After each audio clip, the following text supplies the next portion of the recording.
I hid the coat for almost half a century. No one ever asked about the scarf, but it knows what I saw. And now that time is running out. I need to speak. My name is Clara May Dalton. I'm 87 years old, and I live in a small back room of a forgotten nursing home in St. Louis. Most people only know me as the lady with the yellow scarf, but no one knows that beneath the wrinkles and the silence, there's a war nurse who kept secrets that should have never been buried.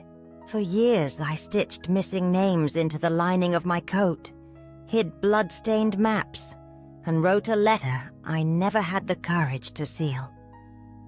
I lost my youth, my faith in the commanders, and almost lost myself. But now, with hands still steady, enough to hold the truth, I've decided to open up. Because the story I lived might be the only thing that can still save someone from being forgotten. Come sit with me, sweetheart. Take a deep breath and listen with your heart. This story's not easy to tell, and I've kept it locked away for far too long. But today, if you've got a moment, I'd like to share this silence with you. If it stirs something in you, if you feel like this memory could have been yours too, subscribe to the channel to keep hearing these forgotten voices. Leave a little love on this video, and if you can, share it with someone who also keeps their secrets stitched to their chest, because sometimes all we need is someone willing to truly listen. Today I'm just a quiet shadow by a fogged-up window, an old woman with no medals, no name, no past. Around here they call me the one with the yellow scarf. I smile when I hear it, as if that piece of cloth could say something about me. But the truth, darling, is that no one ever asked why I wear it. No one wanted to know where it came from, what it means, or what it hides. Maybe that suits me. Maybe I got used to being just the cloth, not the flesh, not the scar. The scarf came from Cambodia, that much is true. But saying that almost feels like a lie, because it also came from me.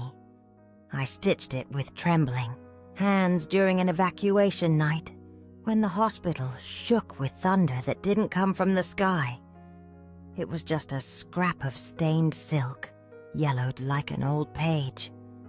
I hid in it what no one wanted to see. And since then, it stayed with me, tied tightly around my neck, a quiet reminder of everything I had to swallow. Back then, my name was Lieutenant Clara May Dalton, Army nurse, Mobile Unit 417. But names change fast during wartime. When you become a threat, they erase you. First from the records, then from the lists, and finally, from voices. Today, no one calls for me anymore. And maybe that's fair. After all, what justice is left for the forgotten heroes? I remember the first time I saw that scarf. It was folded on the stretcher next to a dead child. She was maybe 9, Cambodian, eyes wide open, dry, like they'd cried all they could. Her father held my hand, covered in blood, and pointed at the fabric. She made it for her sister. The sister never came back. Now it's yours. I said nothing, slipped the scarf into my apron pocket and went back to tending the one still breathing. That night I washed it with rainwater, hung it at the tent's entrance and watched the silk sway in the hot wind, like a tongue trying to speak for me. The other nurses didn't ask, just looked away. That's how it is in wartime. No one wants another tragic story. No one can take one more death with a name. I stitched the scarf into my coat, on the inside, close to my chest, where my heart beat, though I wasn't sure if it still belonged to me. And every stitch was a sealed secret. One by one, I embroidered my memories, my doubts, until it became not just an object, but a file, the only one no one could burn. I remember the muffled sound of helicopters, the metallic voice on the radio saying, "Partial evacuation," the lantern light flickering with the wind, and the smell, God, the smell, of expired ether and dried blood. That was the hospital's scent, a place where time didn't pass. It just dripped like IV fluids into arms that would never rise again. "Lieutenant Dalton, are you still there?" That phrase still echoes, like someone might still be looking for me. But no, it was just a stray voice, an echo from memory, maybe one of the last voices that dared say my name out loud. And then came the silence that starts with a sideways glance, a lost report, a vague order, and in the end, absence. They didn't transfer me. They didn't punish me. They just left me there, invisible between the tense seams, with my yellow scarf hanging from my neck like a mute sentence. Some say I went mad. Others that I became dangerous. But I was never any of that. I was just someone who saw too much, heard too much, and most of all, didn't forget. Because forgetting is a luxury not everyone gets. And me? I remembered. Every name, every face, every whisper before death. And that was unforgivable. Once a soldier gave me a medal, said it was for bravery. I refused it, told him I just wanted him to survive. He laughed. "You're always the one who survives, nurse. That's your curse." I swallowed those words like shards of glass, and the next day, he died. His name crossed out on the file, but his face, oh, that I never erased. Have you ever tried to forget a face that begged for help with its eyes? Ever tried to wash away a scream from your skin? That's what I did for years. I washed, I scrubbed, I prayed, and nothing came off. The scarf remained, always clean on the outside, but heavier on the inside. And today it's here, around my neck, still yellow, still stitched with threads no one sees. A young volunteer asked me yesterday why I wear it. I smiled, said it was an old keepsake. She nodded without curiosity.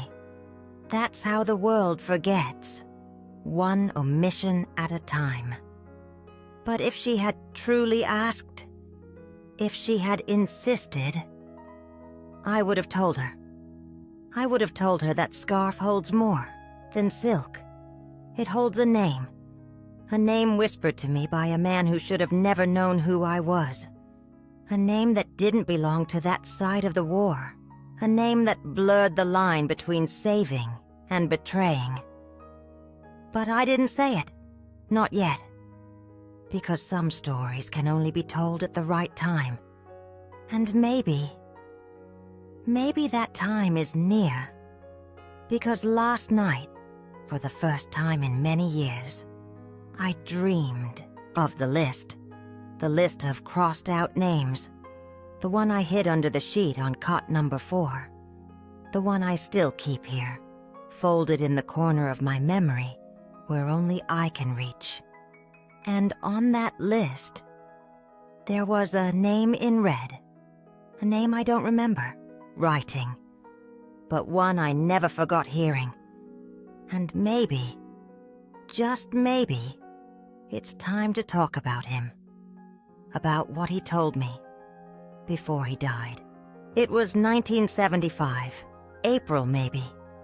Days didn't have numbers anymore, nights even less. All I know is that it rained, like the sky itself was trying to wash away what was happening in there. It rained inside and outside the canvas tent.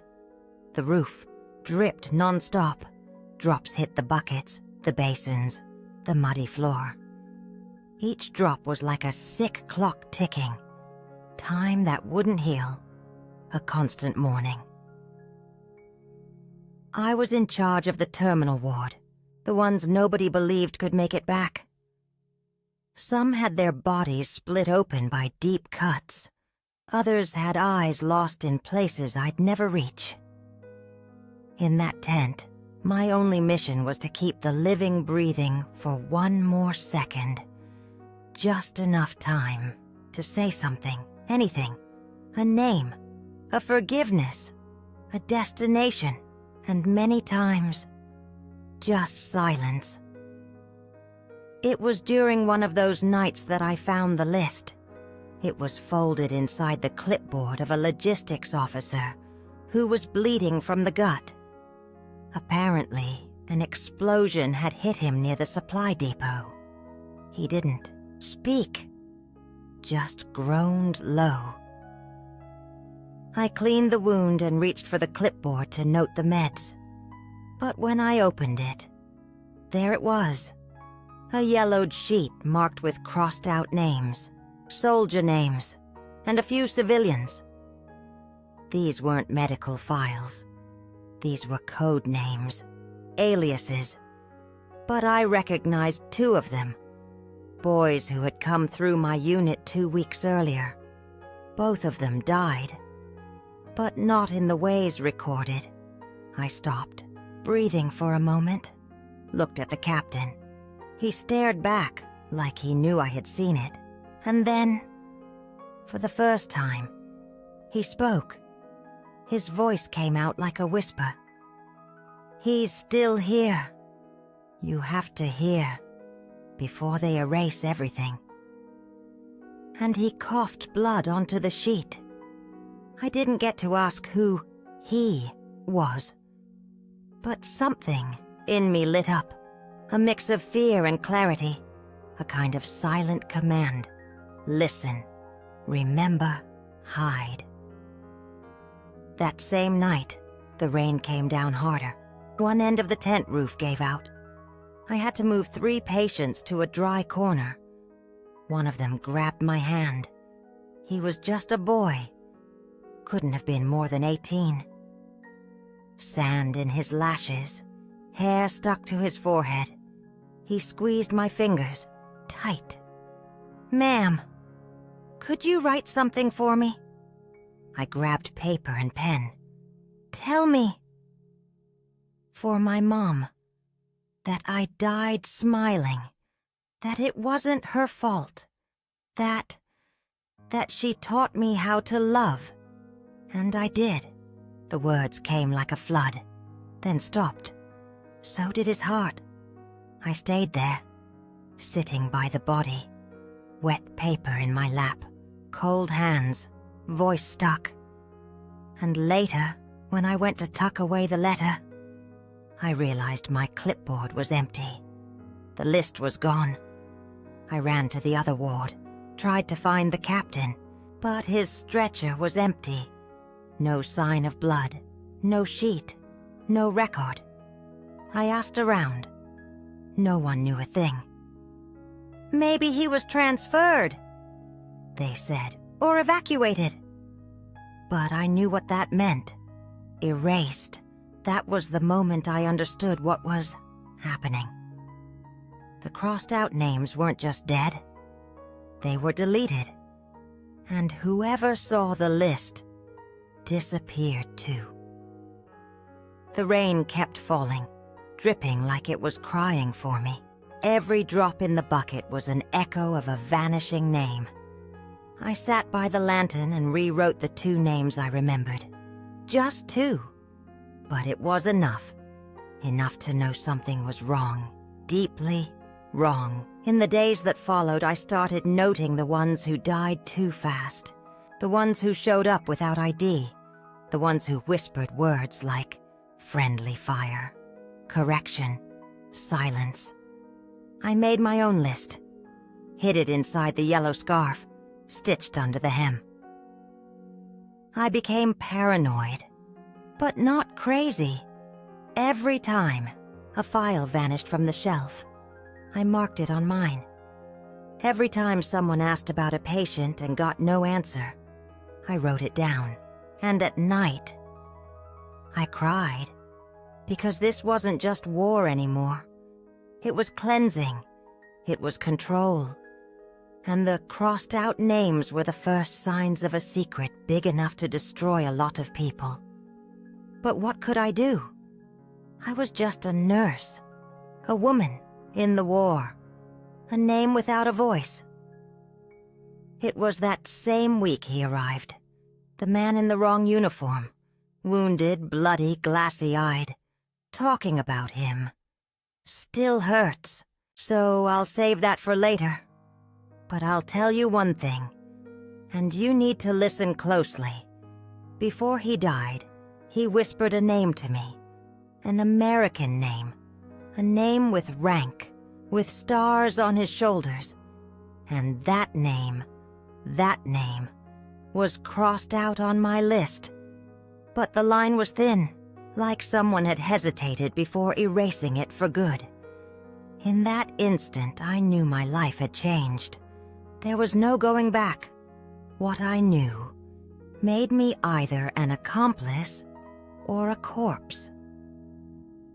Today, here at the nursing home, when I hear water hit the gutter, I feel again the sound of raindrops on canvas, the same weight in my chest, the same helplessness. And I close my eyes like, maybe I could still save someone. But I can't. It's too late now. Still maybe. Telling this is a start. Maybe this written whisper is all the justice I've got left. And you, the one listening now, maybe you need to remember that not all heroes wear medals. Some wear scarves, others wear scars, and many only silence. But don't be fooled.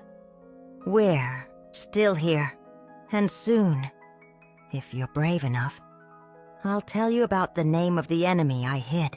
He arrived on a stretcher covered with a brown sheet, brought in by 2 soldiers who didn't speak my language. Their boots were soaked, and the smell that followed him was a bittersweet mix of gunpowder, mud, and exposed flesh. No ID, no tag, no badge, just blood, a lot of it, and half-open eyes staring at the ceiling like he was already gone. I was on duty that night.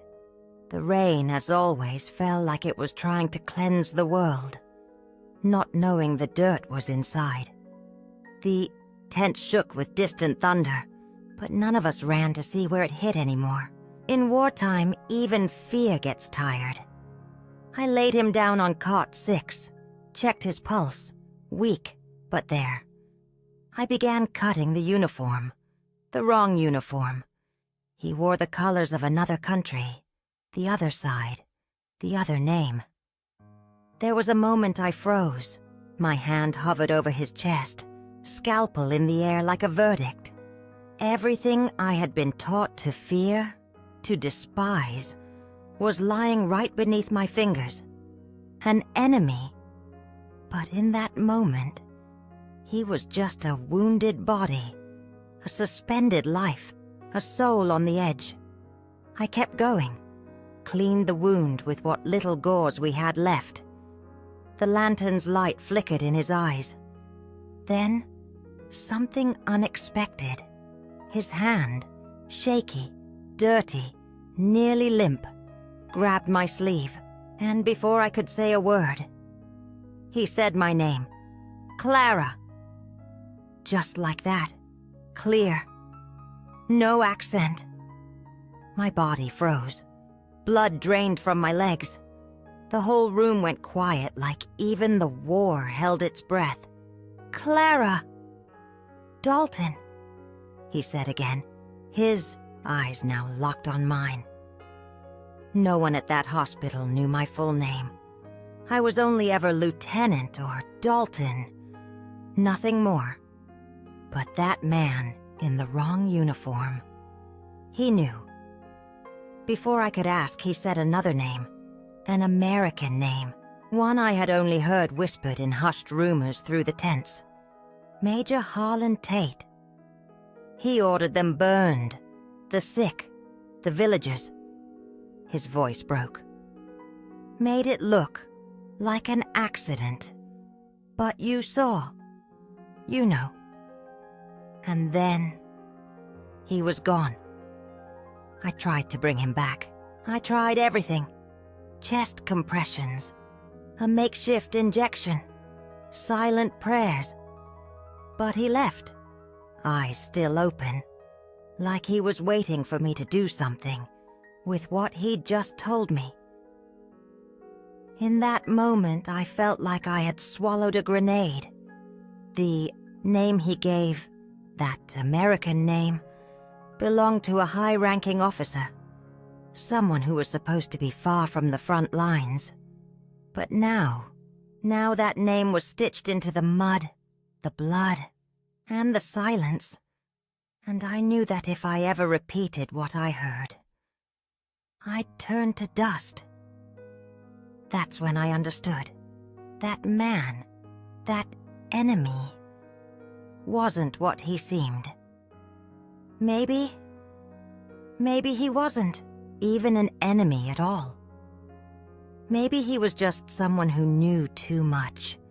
Maybe he had seen with his own eyes what we'd done, what we were ordered to do, and chose to find me, to tell me. Why? Maybe because I still cared, because my compassion made me visible to the invisible, because I wore the scarf, because somehow he knew I'd listen, that I wouldn't cross his name off my list. There was no record of his arrival, no paperwork, no official note. When I came back the next day to check the file, the body was gone, and the stretcher was too clean, as if he had never existed. I went to the report tent, pretended to be looking for statistics, saw Major Tate's signature on several forms, vague orders, sudden transfers, civilian relocations with no explanation, and next to them, a strange mark, a circular symbol with a line through it. I began spotting that symbol on more documents, all tied to disappearances. By now you're probably wondering why I didn't report it, why I didn't scream. But who would have listened to me? Women in war were seen as support, not witnesses. Nurses didn't know. Nurses cared. Nurses obeyed. But I knew. I cared, yes, but I also remembered. I watched. I connected the dots. And I kept the name. The name of the enemy no one recognized, because he wasn't on the other side. He was on ours, hidden behind insignias, orders, and polite smiles. That night I dreamed of fire, a village burning, children crying, and a man with a blood-covered face saying my name. I woke up with a dry throat and the scarf choking my neck, went to my tent, grabbed the stained coat I wore during evacuations, opened the inner lining, and there, still hidden, was the paper he gave me. The man from Cot 6. A map, codes, positions marked with a circle and that same slash. I knew I couldn't leave it exposed, so I stitched the map into the coat's lining, like someone hiding a weapon, a confession, a sentence. And the next day, they told me I was on leave, no warning, no explanation. I was pulled from the main ward, taken to an isolated trailer, and the silence returned. But that's another story. Today, all these years, later sitting in this chair with jammed wheels and a memory still sharp as broken glass, I know I did what I could. I hid the name, kept the secret, but not out of fear, out of protection. Because sometimes the only way to keep a truth alive is to let it sleep for a while. And now, with the war long forgotten by history books, but not by me, I think it's time to wake it up. Soon, if you're still with me. I'll tell you about the map hidden in the coat. And if you know how to truly listen, maybe you'll understand what's been burning inside me all this time. The stitching wasn't straight. I didn't have time. It was the middle of the night. The lantern barely stayed lit. My hands were shaking, not from fear but from urgency. That thing needed to be hidden, and there was only one place no one would ever dare to look. Inside my own body. Or almost. Inside the coat that covered me like a second skin. It was a stained coat, sleeves rolled up, smelling of formaldehyde and old sweat. It had already been through mud trenches, sudden fires, improvised births, and silent executions. It was my shield and my sentence. And that night, it became my hiding place too. The paper was folded in 4. The bloodstains were already dry. It wasn't a regular map. It was a record of pain disguised as roots. Red marks indicated contaminated zones, according to the label written in technical English. But I knew that wasn't biological contamination. It was something darker. Those marks pointed to where civilians had been eliminated without protocol, where soldiers had been accidentally lost, where the official story was stitched together by force. The coordinates didn't lie, but no one wanted to see them. On the back of the paper were scribbles, looked like ID numbers, maybe dog tags, or codes. One of them, I remember clearly, matched the bracelet of a soldier I had treated just days before. He came in convulsing, his eyes spinning like a broken compass. Right before he passed out, he kept repeating the word Tate, the same name, the same echo. The map pulsed in my hands like it had a heartbeat. It was thin, fragile, like a child's skin. I was afraid to tear it just by touching it, so I folded it and stitched it using invisible thread I reserved for internal mending. A thread no one else used. Not even the doctors knew it existed. It was all I had. I sewed the paper into the lining of the coat, right next to my heart. Then I put it on, buttoned it up, and felt the cold weight of the secret clinging to my chest. It was the first time during the whole war that I trembled without being sick. The next morning, I walked to the medical tent pretending everything was normal. No one suspected a thing. My steps were measured, my eyes down, but inside I was burning. The map ran through me like a silent fever, and then something happened that still haunts my dreams. Captain Monroe called me into the supply tent, said they were reorganizing shifts, that I was being reassigned. Her voice was too calm, too polite, too cold. Behind her, I saw a paper with my name, but I didn't recognize the signature underneath. She wished me luck and said, "You're dismissed from the Canvas Hospital." That was it. Dismissed, like a worn-out object. They took me to a trailer far from the infirmary. No windows, a bunk bed, a bucket, and a broken chair. No explanation, no escort, no file. That's when I understood everything. They knew. They knew I had seen something I shouldn't have, that the man on cot 6 had spoken to me, that I was hiding something, but they didn't know where, and that saved me. For now. In the loneliness of that trailer, I talked to the coat like it was my child. I'd say, "They won't find you. Not yet. But if they take me, you have to stay." I still don't know why I said it out loud. Maybe because I already felt buried alive. Some nights I'd dream the map was burning my skin, that the red marks crawled from the fabric up through my veins. I'd wake up sweating, touch my chest. The map was still there. And so was the silence.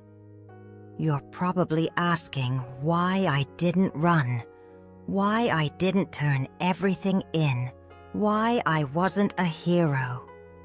But the truth is, I was.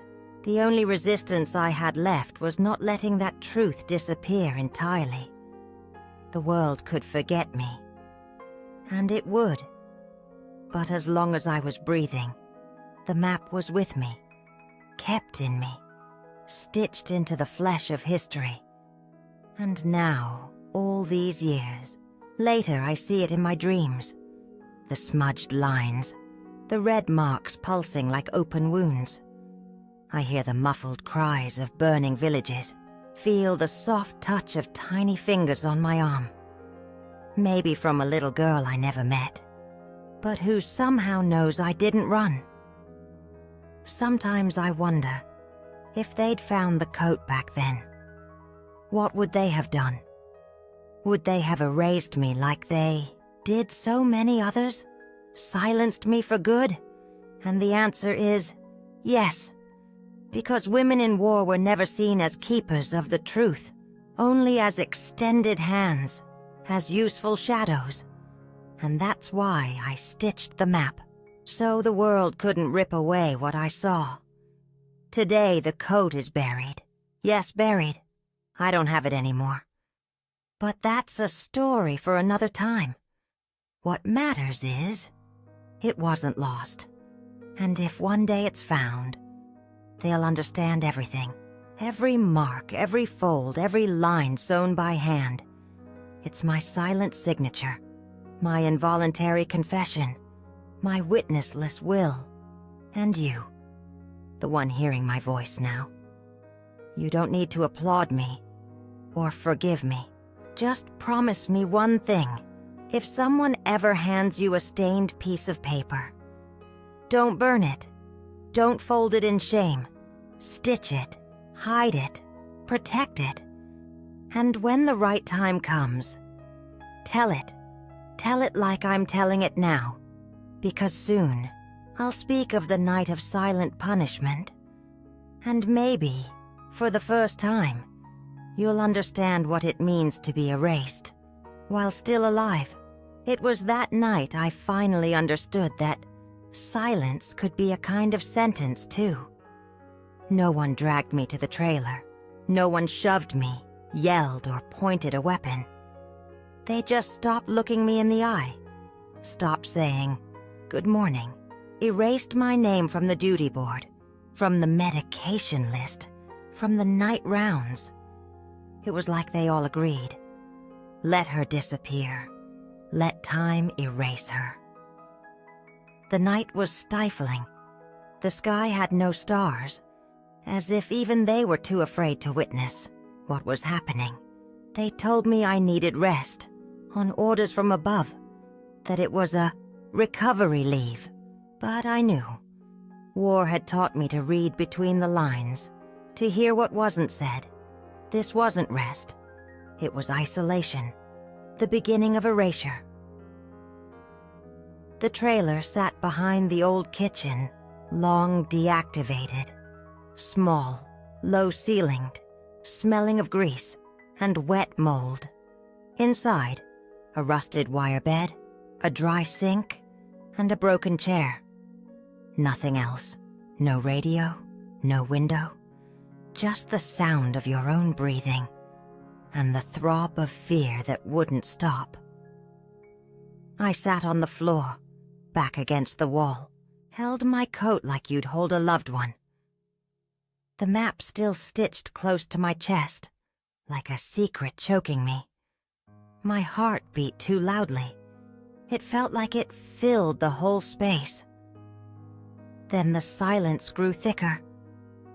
Not just any silence, but a kind of absence that weighs in the air, that whispers without a sound. A silence that says, "We know, but we won't say. You're on your own." I started talking to myself, first in whispers, then out loud. I repeated the names I remembered from the list. The soldiers who died without reason, the civilians who vanished without trace, the colleagues who disappeared overnight. Each name was a prayer, or a rope thrown into the dark, but no one answered. I stayed there for 3 days. No shift change, no news, no food. Just a cup of water passed under the door, always by a hand that never showed a face. On the second day, I wrote on a strip of gauze, "I know what you're doing." Slid it under the door. It came back, untouched. That was the message. Stay quiet. I thought of screaming, of running. But where to? I'd already been erased. I no longer existed in their records. If I died, no one would notice. No one would ask. It was the perfect punishment. Let me disintegrate on my own, leaving no trace. On the night of the 3rd day, something changed. I heard footsteps outside, measured, military. The doorknob turned, a flashlight sliced through the dark. I covered my face with my scarf, my old yellow scarf, and froze. 2 men entered. I didn't see their faces, only boots and shadow. One of them stepped closer, touched my shoulder. "What do you know?" he asked. The voice was low, deep, familiar. I didn't answer. "Where's the paper?"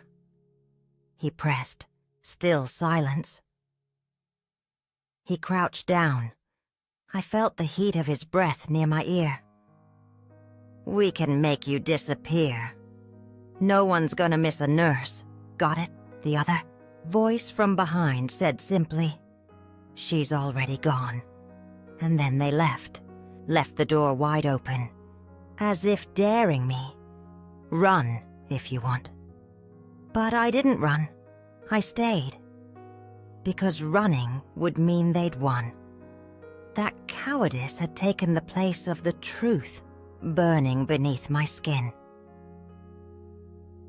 The next morning I received an envelope. Inside, a generic letter. It said I was being transferred for medical reasons, that my service had been appreciated, that I should remain silent for reasons of national security. What kind of security kills to protect? I folded the paper and tucked it into the coat's lining. Another layer, another fragment of the silent archive I carried in my chest. When they brought me back to the camp, I was stationed far from the infirmary. A new duty: inventory surgical tools, count scalpels, clean syringes, a clear message. You don't belong on the front line anymore. You don't belong. And so I began to vanish, one shift at a time. But inside I had started stitching something else. A plan, a memory, a resistance. Today, looking out the window of this nursing home, I see the clouds gathering. It's going to rain, just like that night. And the sound of rain on the roof takes me back to that rusted cot, to the smell of abandonment, to the heavy hand on my shoulder, to the voice that said she's already gone, but I'm not gone. I'm here.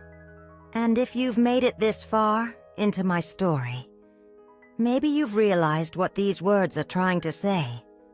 Not every disappearance is final, and not every silence is surrender.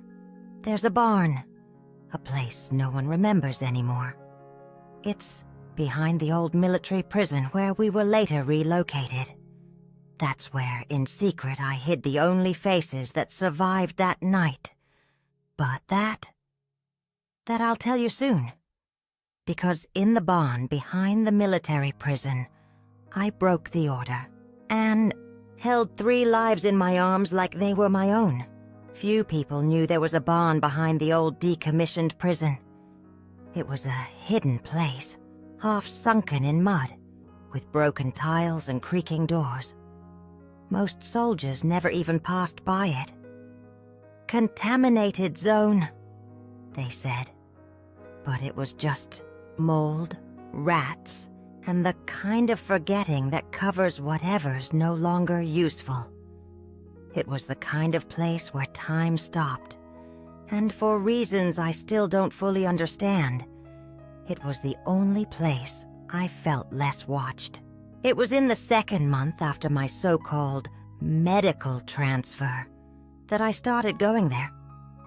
I'd take expired syringes for disposal, boxes of cotton no one used, or papers no one wanted to file.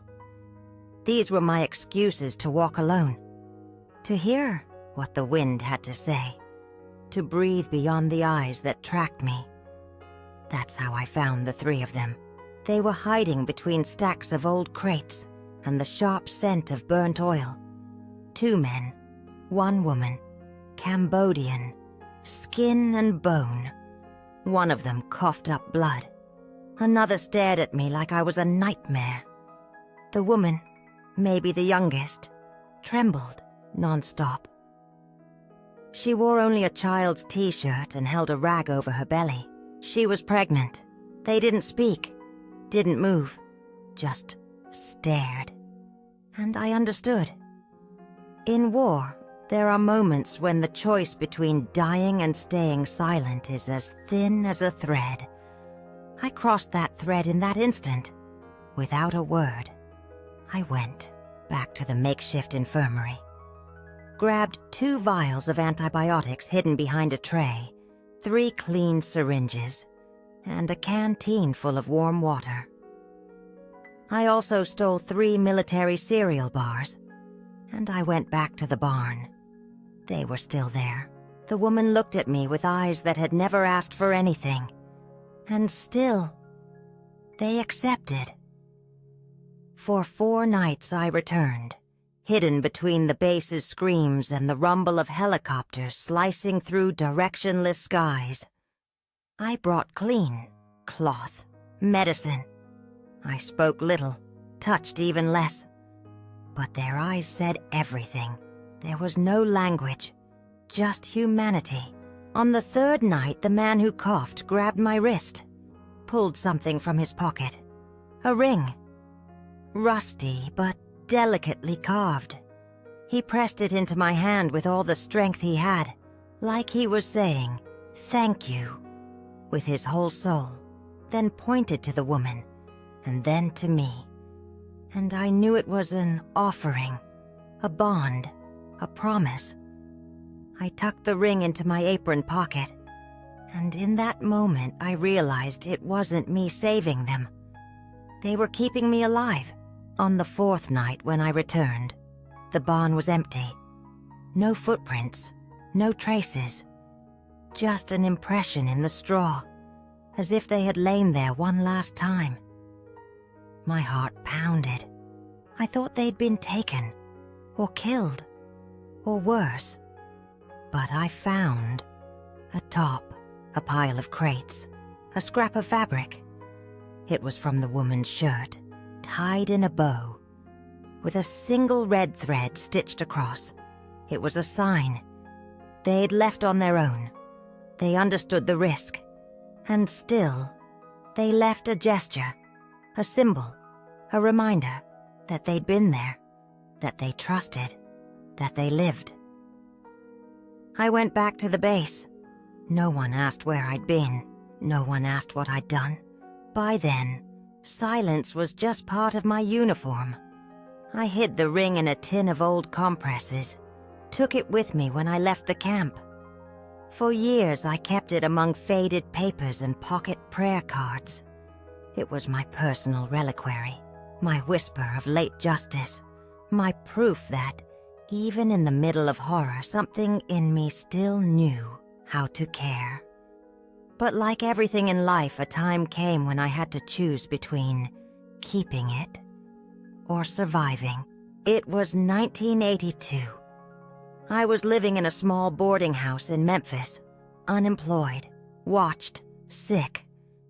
I'd sold nearly everything, except the ring. But that night, the pantry was bare. No food, no warmth. I took the ring to a Vietnamese woman who sold groceries at the end of the block. We didn't talk much. I just showed it to her. She looked, touched it with reverence, then handed me 2 bags, rice, canned goods, and a blanket. As I left, she said, in broken but steady English, "You returned it. They were right about you." And I cried, for the first time in years.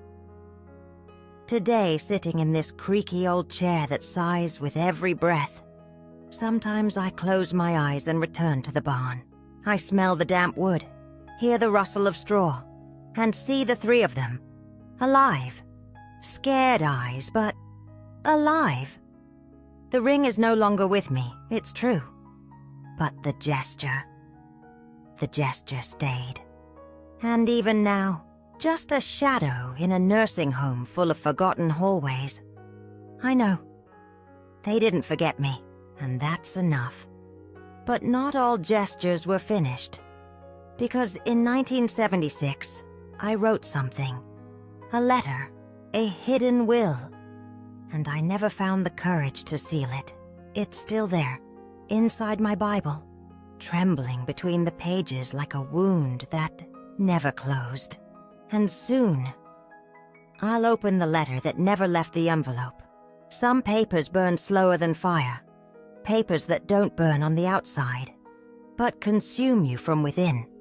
This letter, the one I wrote in 1976 and never managed to seal, is one of those. It sleeps folded between Ecclesiastes and Lamentations, inside an old Bible with a cracked cover and the scent of sacred mold. I was never truly devout, but I carried that Bible like a scar, not to display, but to remember. I wrote the letter on a cloudy February day. I was in an improvised housing unit for former military personnel up in northern Missouri. They said it was a place for rehabilitation. To me, it was just another trench. No bullets, but silences loaded to the teeth. The letter was 4 pages long.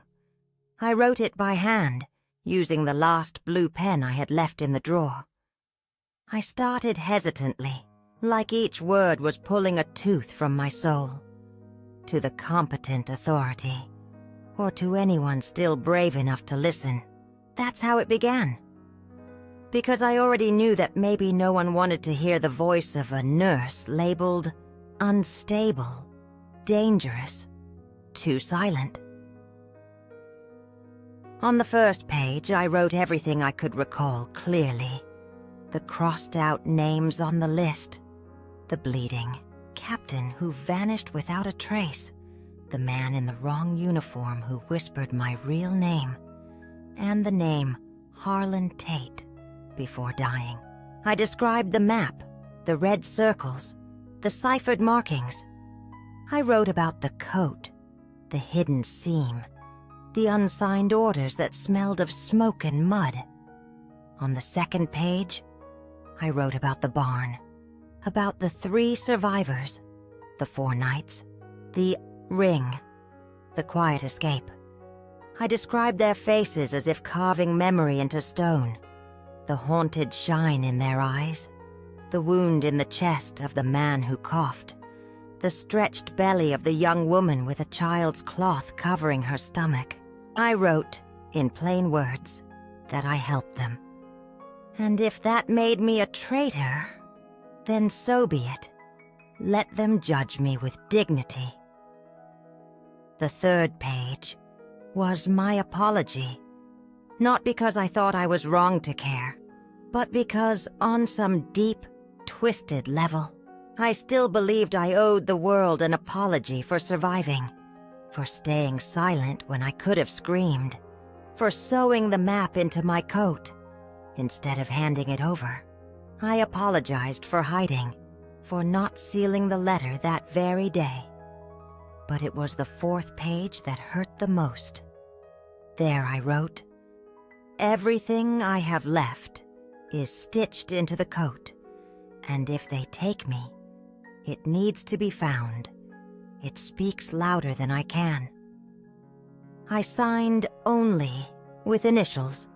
CMD. I folded the pages carefully, slipped them into a brown envelope I found among old medical records. The envelope was rough, stained in one corner. On the back I wrote, "Do not open without courage." I spent the entire afternoon with it in my hands, paced up and down the narrow halls of the boarding house, went to the mailbox 3 times.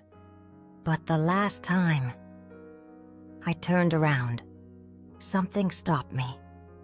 Not the fear of dying, but the fear of not being heard, of the letter being opened by someone who wouldn't understand, or worse, by someone who would understand and do exactly what I feared most: erase. I went back to the room, tucked the envelope between the pages of the Bible, and closed it like sealing a tomb. That night, I didn't sleep, and for months, the letter trembled every time I tried to pray, as if it whispered, "Set me free," but I couldn't. And so, the years passed, one after the other, seasons repeating the same cycles. But the letter remained. Once I tried to hand it to a social worker, a young woman, blonde with a sweet voice. But before I could say anything, she looked at me with that look, the one that pities you before knowing a single word. So I smiled and said, "It's nothing, just old memories." She smiled back, like she was relieved. That's how the world handles women's stories in war. First they cast you as an angel, then they condemn you as a traitor, and finally, they erase you like you never existed. Today, more than 4 decades later, I still know every line of that letter. Even without rereading it, it lives in me, etched like an internal scar, like a burn without a blister. The other day, one of the caregivers, a girl named Teresa, saw me with the Bible in my lap. She asked if I read it every day. I said, "I read what's not written." She smiled, but she didn't understand. If she only knew what that Bible holds. If she knew that between Solomon's wisdom and Jeremiah's cries, there's a voice that's been trying to scream for 49 years, maybe she wouldn't smile. Tonight I opened the Bible again. My hands shake more than they used to. The lamp's light flickers across the envelope. It's pale now, almost disintegrating, but still holding what needs to be said. I touched the paper, felt a strange warmth, as if it were alive, breathing, waiting. Maybe someday I'll break the seal. Maybe I'll read it out loud. Or maybe I won't. Maybe the letter needs to remain unsent, because it's not just a testimony. It's a reminder that sometimes silence is the only way we have left to keep the truth alive. But there is a place where my name still lives. A radio. A moment. A forgotten frequency where, for the last time, my story was spoken. And then twisted. And that's what I'll talk about next. About the time the radio said my name. For the last time. It was one of those strange mornings when time feels off. The sun was shining too brightly for winter. And yet, the air inside the house was cold, like the chill had rooted itself into the walls. I was already living alone in St. Louis, in a back apartment behind an empty church that only rang its bells on Sundays. But no one came anymore. The TV was broken. The fridge echoed more than it fed. But the radio still worked. It was an old model, one of those with rotary dials full of static that sounded like breathing. I kept it on out of habit, or maybe to pretend someone was still talking to me. Sometimes I'd catch jazz stations, sometimes religious shows. But that morning, by accident, or maybe not, I tuned into a frequency I didn't recognize. Man was speaking. Deep voice, slow pace. It was a segment about military desertions. A special, they said. Fallen heroes, forgotten stories, and names we can no longer search for. Something like that. I laughed. Ironic, I thought. As if anyone ever remembers the names they erased on purpose. I picked up a mug of cold coffee and sat near the window. And that's when I heard it. Among those still classified as missing is Clara Mae Dalton, field nurse, inconsistent data, last known appearance, 1975, no confirmed sighting since. Presumed voluntary absence, voluntary. That word pierced through me like a spear. Voluntary, as if I chose to vanish, as if I packed a bag, left flowers on the bed, wrote a lovely note and wandered off into the woods by my own will. As if disappearing, forever while carrying a map stitched to my chest, a letter trembling inside a Bible, and 3 ghosts breathing beside me every night. Was something I wanted. Voluntary is what they say when they want to blame you, without admitting it was their own cowardice. My hand shook so hard I dropped the mug. Coffee spilled across the floor like cold blood. The radio kept playing. The voice moved on to another name, another case, another absence. But the damage was done. I stood like I'd just heard a siren. Turned off every light in the house, closed the curtains, sat in the dark for 3 days, 3 whole days. I only drank water, listened to the pipes groan in the walls. The radio stayed off. The Bible stayed locked shut. During those 3 days, I saw myself again. In the trailer, in the barn, in the canvas hospital. I saw the face of the man on the stretcher, the eyes of the pregnant girl, the hands of the soldier who died smiling, and his voice, the one that said my name, the one that recognized me, the one that trusted me. It wasn't just the radio that said my name. He did too. He was the first, and now, maybe, the last. But the radio killed me for good. Tinnen, the public memory. I disappeared by choice, became a footnote, an unsolved file, a line with no ending date, a torn page with blank space. And that was what hurt the most. Not the lie, but the tone in which it was told. Because when they truly erase your name, they don't make noise. They just whisper a new version and wait for the world to believe it. On the afternoon of the 4th day, I opened the curtain. The sky was overcast. A light drizzle fell, and for a moment I thought I could hear the same drip from the canvas tent, as if memory had traveled across the city to tap me on the shoulder. I went to the radio, turned it on again. The station no longer existed. I turned every dial, tried AM, FM, white noise, nothing. That frequency, that voice, that sentence vanished like me. It was as if I'd dreamed it, as if the world said, "You never existed, not as a name, not as a story." But I did exist, and because I exist, I write, I speak, I tell. I piece my name back together, letter by letter, even if no one wants it anymore. Today, in this nursing home where the walls listen better than the people do, sometimes I turn the radio on again, not for jazz, not for news, just to see if someone still calls for me, still repeats, "Clara, May, Dalton."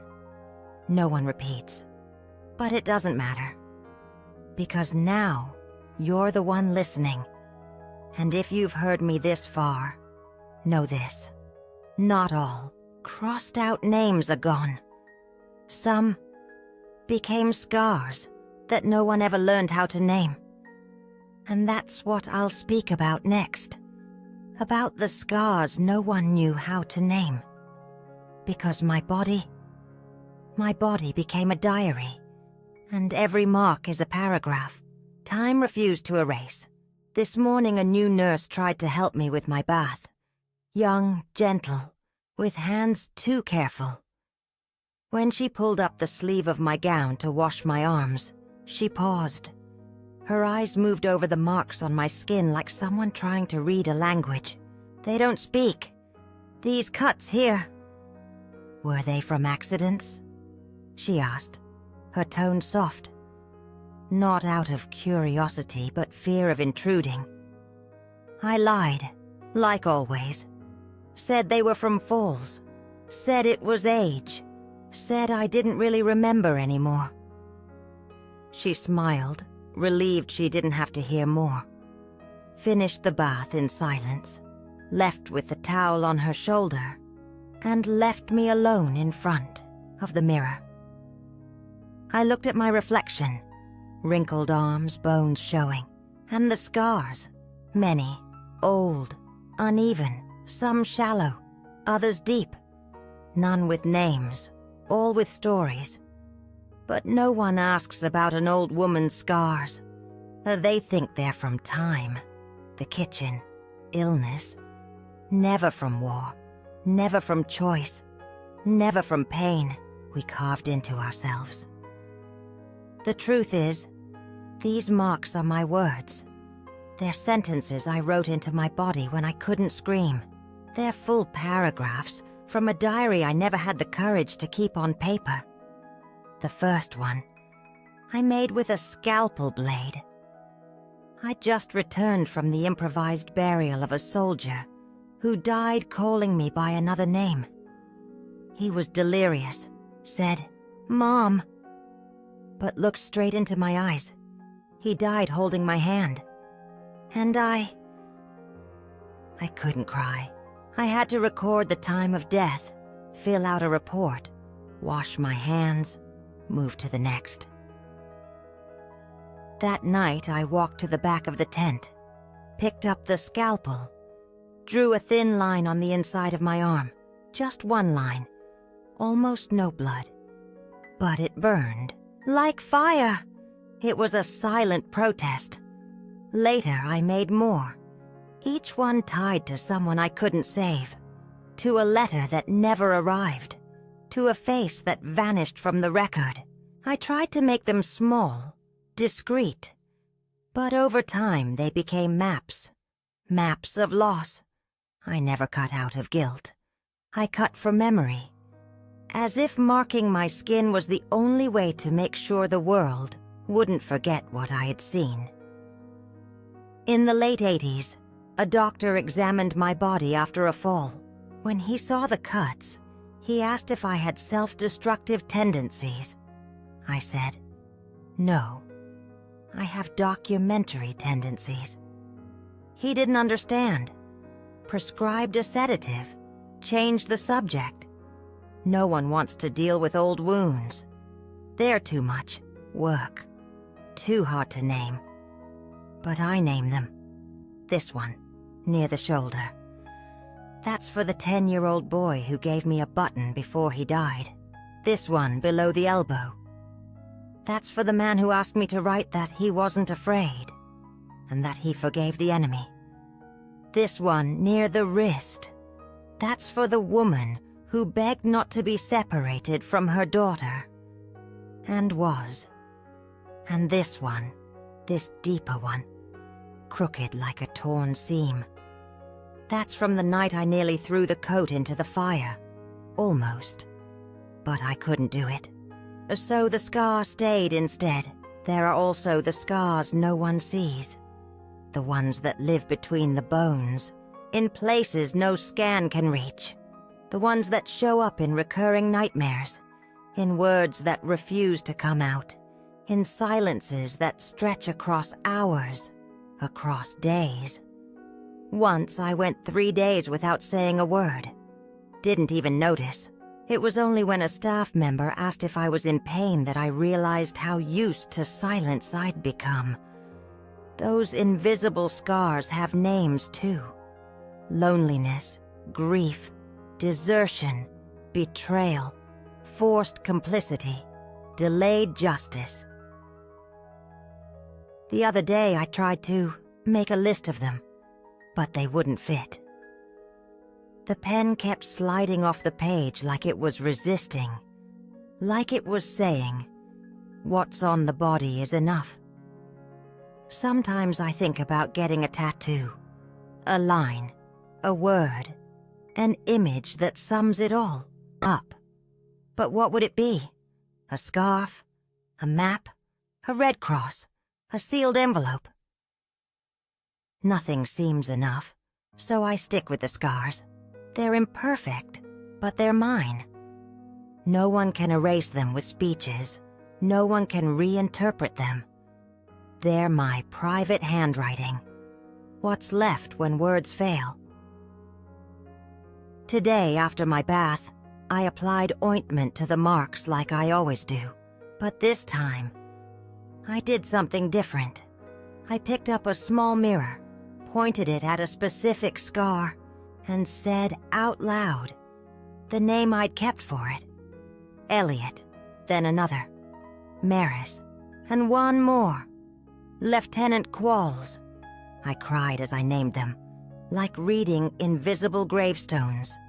But I cried without shame, because no one can erase from the skin what was fully lived. These scars, they're medals no one ever gave me. They're my way of saying, I was there. I saw.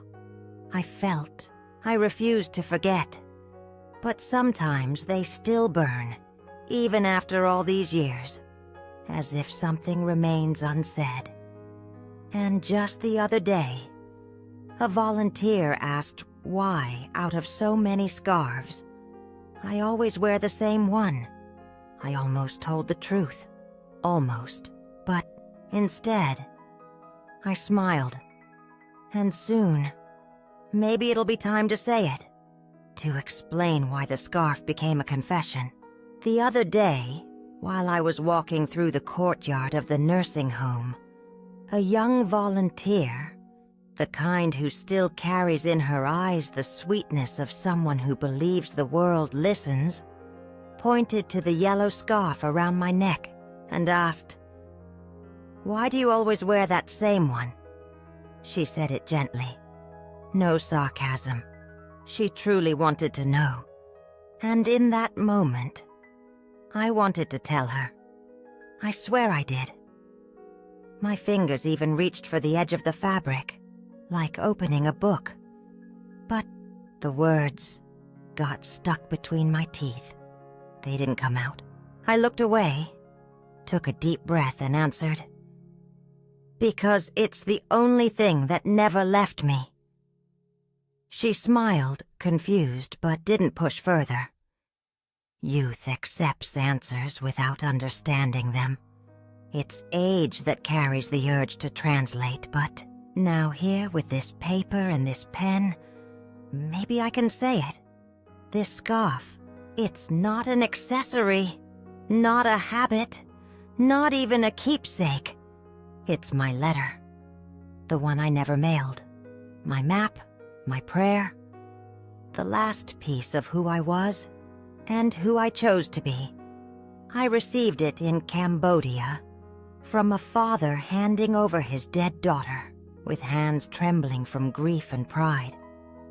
The girl had sewn the scarf for her sister, who had vanished in the bombings. The father didn't say much, just placed the cloth in my hands like passing down an heirloom. He said, "She made it for someone who never came back. Maybe it comes back in you." In that moment, all I could do was lower my head and accept.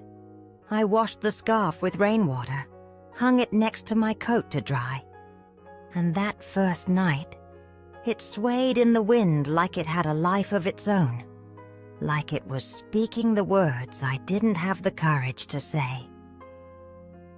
The next morning I stitched a small hidden fold inside it.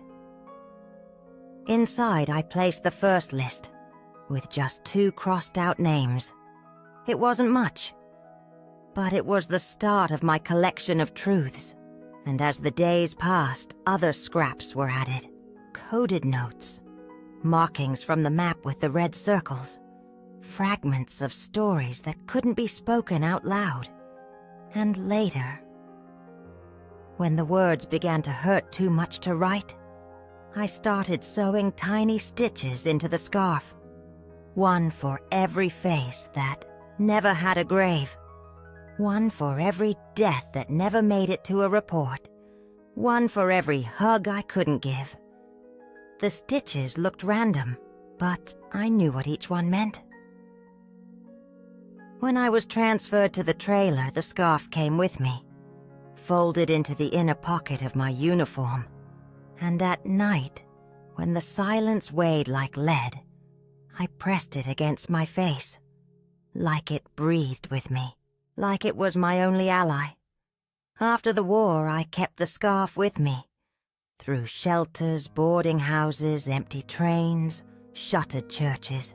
It was with me when I heard my name on the radio for the last time. It wiped the sweat from my palms every time I almost sent the letter. It covered the envelope tucked inside the Bible. With time, it faded, wore thin, as fragile as the memories. It held, but it's still whole, because it was stitched with what was left of me. Today, when the caretakers come to dress me, they sometimes suggest other scarves. A red one, a blue one, one with flowers. They say it'll brighten my face. They don't understand. The yellow scarf isn't part of my outfit. It's part of my conscience. Every time I tie it around my neck, I remember who I was, where I've been, who I lost, who I saved, who couldn't save anyone but tried anyway. It protects me too, as if saying without words, there is still something in me worth remembering. The other day, one of the residents asked if it was some kind of superstition. I said yes, but not the kind she thought. For me, superstition is believing that the truth can't be lost if it's well stitched, and the scarf is just that. My stubborn superstition against erasure. Maybe that's why, the day the volunteer asked, I almost told her. Because keeping everything inside forever is also a way of dying on your feet. And maybe, just maybe, I'm starting to grow tired of dying in silence. Tonight before bed, I took off the scarf and laid it across the bed, ran my fingers over the stitched dots, touched the seams that hide paper now crumbling to dust, pressed the fabric to my face, and whispered, "Tomorrow, you come with me again." And in that instant, that exact instant, a memory rushed back like a wave, a dream. The canvas hospital, the rain, and a suitcase buried behind the house. Yes, the suitcase. Yes, the coat, suddenly. I understood everything. The scarf spoke to me, and it said, "Go dig, and soon." I'll tell you about the coat I unearthed behind the house, and maybe, just maybe, it'll be time to open what stayed hidden for far too long. I don't know what woke me that night. Maybe it was the dream, or the sound of bones aching alone, or the whisper of the scarf folded on the nightstand. All I know is that I opened my eyes with a certainty inside me. One of those certainties that makes no sound, but pulls at your soul like a rope tied to your chest. I had to get up. I walked down the stairs of the nursing home like someone walking through their own mind. No one saw me, or if they did, they pretended not to. It's easy to ignore an old woman in a nightgown, short steps, tearful eyes. I went out back, behind the community garden, where nothing grows anymore but dry lavender and longings. There's a patch of land that used to be lawn. Now it's just mud and dead leaves. There. That was the place. I knelt down. The earth still smelled of the last rain. 2 nights ago, dripping just like in the canvas tent. My hands trembled, but I dug, with my nails, with an old spoon, forgotten, in the robe's pocket, with my fists if I had to. I don't know how long I was there. Time, when you're digging into the past, becomes an echo, and then my fingers touched metal, cold, cracked, rusty. A small aluminum case, the kind used to store sterilized syringes. It was dented but still sealed. The latch gave easily, and inside it, time stopped. The coat, my coat, stained, folded just the same, lined inside by the same hands that now were wrinkled, spotted, calloused. I opened it carefully. Each fold was a sob, each stitch a memory learning to breathe again. The paper was still there, or what was left of it. Almost dust, almost skin. The red markings, the circles, the coordinates, faded, but visible. The symbol with the line through it, still there. I touched the fabric with my fingers, and I cried. But not like before. I cried like someone reuniting with a lost piece of themselves. The coat was my second skin, and now, in my hands, it told me, "You didn't dream, you survived, and now it's time." I came back inside, clutching the case to my chest, like I was carrying a child. No one stopped me. The world knows when not to interrupt a confession. I laid the coat on the bed, ran my hands over it like waking someone from sleep. The stitches still spoke. I remembered every point sewn in haste, in fear, in hope. I remembered the scalpel used to open the lining. I remembered the night I slept with it draped over me, trembling, and swore I'd never forget it. And now, it was here. No longer buried, no longer silenced. That night I didn't sleep. I sat in silence with the coat in my arms, as if holding vigil over my own past, and I made myself a promise. Tomorrow, I'll speak. Tomorrow I'll tell everything, not to be forgiven, but to set free those still trapped by what they were never allowed to say. Because this coat, it carries all the names no one ever wrote down, all the deaths without a priest, all the lives without a headstone. And now, it's clean of dirt, but still stained with truth, and I can't carry it alone anymore. Soon, for the first time, I will confess out loud. And not because I want revenge, but because, at last, I've found peace. And that's what I'll talk about next. About how my confession is not revenge. It's peace. Because the story of a woman who cared in silence also deserves to be heard. Out loud. Today I'm sitting at the edge of my bed, with the coat folded beside me like a silent flag. The yellow scarf rests on my shoulders, and the Bible, with the envelope still sealed, lies open in my lap. The morning light slips through the curtain gently, as if asking permission to touch what's left of me. I don't write out of anger anymore, or fear. I write because I don't want to die silent. My confession isn't revenge. It's not an accusation. It's not a spectacle. It's just a whisper, a gesture, a soft warning that I was here, and that what I saw was real too. And if someone out there is willing to listen, then please, listen with an open heart, not to judge, but to carry with me what no one else wanted to hold. For years I thought my pain was too small compared to the tragedies of war. I was just a nurse, a number, a footnote in a file. I didn't kill, I didn't command, I didn't desert. I stayed, and I cared, and because of that, I saw too much. I heard a dying man whisper the name of his killer. I wrote down numbers that kept repeating like coded prayers in the margins of reports.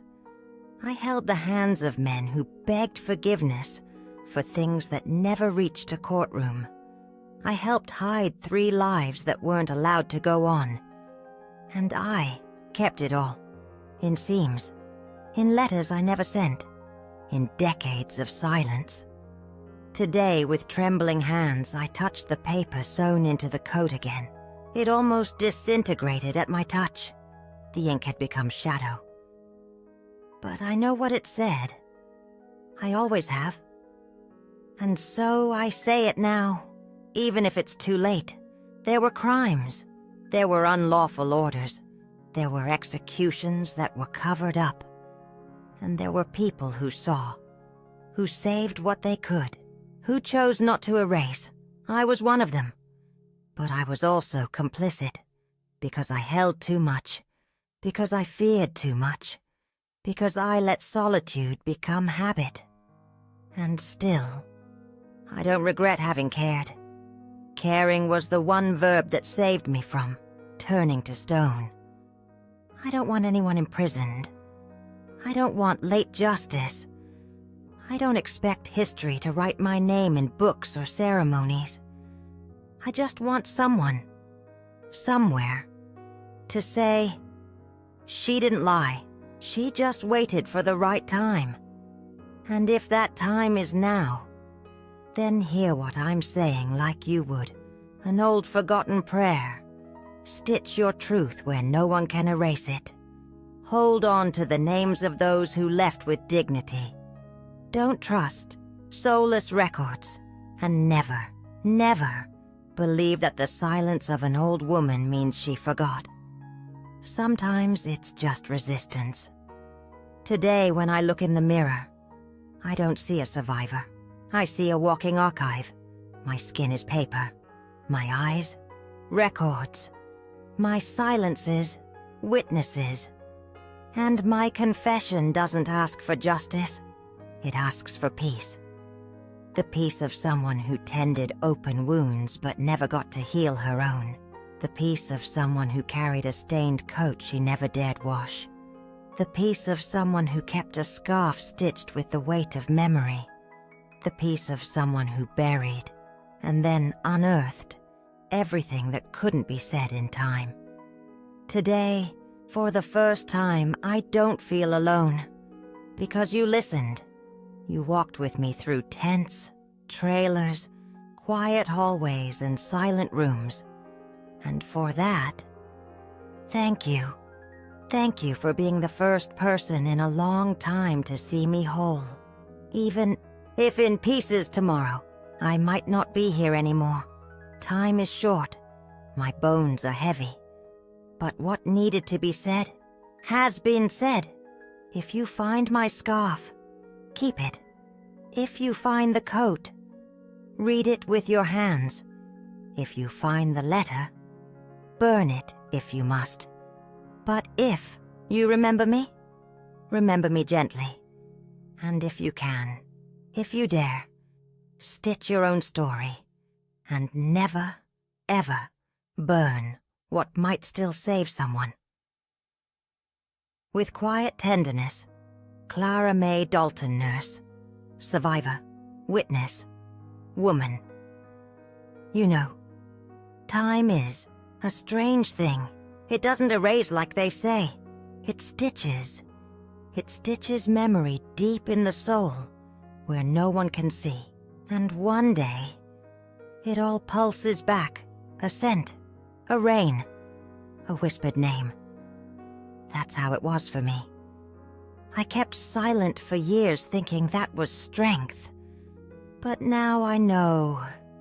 True silence is just waiting for someone who knows how to listen. I still live, here in this simple room, with a window that overlooks a garden no one tends anymore. I like watching the leaves fall slowly. Sometimes I write in an old notebook. Other times I just think, and think a lot. I have no children, no visitors. But I have memories. And now, I have you. And that is enough. Thank you for staying with me to the end, for holding my story so gently, like something fragile. You have no idea how much that healed me. If this story spoke to any part of you, listen, if you can.